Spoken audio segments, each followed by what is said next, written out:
Magandang gabi mga kamartins. For today's video, pagaganahin po natin ang 12 volts toroidal solar inverter.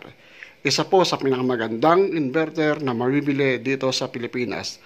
Toroidal, ibig sabihin, pwede mong paganahin po ito sa mga demotor na appliances katulad ng electric fan at washing machine.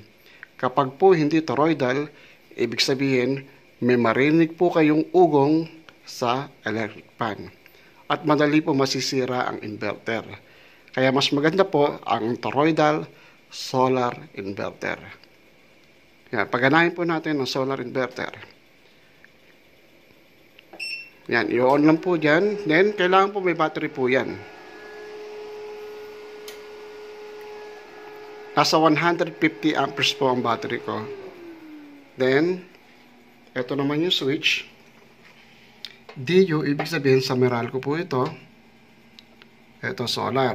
Ang naka-on po ngayon, DU. Yung ilaw ko po sa electric fan. Yan. Dito po kumukuha. Ngayon, i-off ko po ito.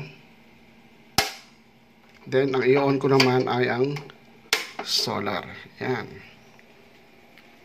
Then, mapapansin nyo po dito sa electric fan, wala po kayong marinig na ugong dito.